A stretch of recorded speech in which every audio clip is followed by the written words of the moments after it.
ভাই ভাই একটু শুনেন তো, শোনেন ভাই, বলেন বলেন ভাই আপনি এই যে কাজ করেন, আপনার তো কাজ দেখতেছি মাশাআল্লাহ অনেক সুন্দর ফিনিশিং আসতেছে। তো আপনার এই কাজের অভিজ্ঞতা কতদিন ভাই? ভাই কাজের অভিজ্ঞতাটা আমার ওস্তাদ আছে না, হ্যাঁ হ্যাঁ, আমার ওস্তাদের করতেই সর্বপ্রথম শিখছি। তো প্রায় ধরেন আমার কাজের অভিজ্ঞতা 10 থেকে 12 বছর। 10 থেকে 12 বছর না? তো এই জন্যে তো অনেক সুন্দর ফিনিশিং আসতেছে কাজের। তো ভাই আপনি কি মিস্ত্রি না আপনি এটা কি, আপনি না লেবার সহকারী? ভাই আমি মিস্ত্রি। মিস্ত্রি? ও, তো যাই হোক, নিজে কাজ ধরে নিজে করি। ও মানে আপনি নিজে কন্ট্রাক্টর, নিজে আর কি কাজ ধরেন, নিজে আর কি কাজ করেন, আবার আপনার সঙ্গে কি কাজ করে কেউ না আপনি নিজে একাই করেন? কাজ করে বর্তমানে যে 4 জন কাজ করছি। 4 জন আছেন এই জায়গায়? ও আচ্ছা আচ্ছা, দেখাবো একটু, দেখাই। 4 জন।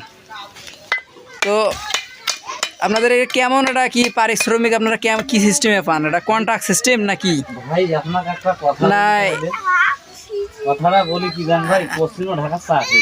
জি জি, কথা বলেন না, এই হাতের কাজ শিখে করে চাকরি করছি না। যখন হাতের কাজ করি তখন মনে করছি চাকরি গেলে বুঝি ভালো আরামত থাকবে। হ্যাঁ হ্যাঁ, ভাই ওটাই কোনা যা আরো চাপ, চাকরি, আর অধীনে কাজ করা, হ্যাঁ হ্যাঁ, কথা বলা যাবে না ভাই।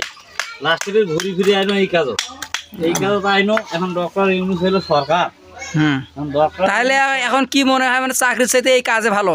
এই কাজে ভালো, স্বাধীনতা আছে কাজে। ও আচ্ছা, কিন্তু ডক্টর ইউনুস যখন সরকার হইলো তাদের বেতন বাড়বে। হুম, আরো যদি গেরোসের কাছে দাম পান, গেরোস ভাই চটকি ওঠে। আচ্ছা আচ্ছা, ডক্টর ইউনুসের কথা যখন বলছেন তখন, আচ্ছা ডক্টর ইউনুস কি 5 বছর থাকা যাবে কি যাবে না নাকি? ডক্টর ইউনুস, হ্যাঁ, তাতে কি রকম সুবিধা আপনার মনে হয়?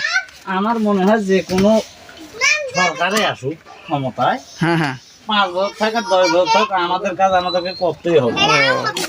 তো ভাই ঠিক আছে, আমরা আজকে আপনার কাছ থেকে বিদায় নিলাম। পরবর্তীতে অন্য কোনো পার্টে, কোনো এপিসোডে আপনার সঙ্গে আমরা আবারও আপনাকে তুলে ধরবো। সবাই ভালো থাকবেন, আসসালামু আলাইকুম।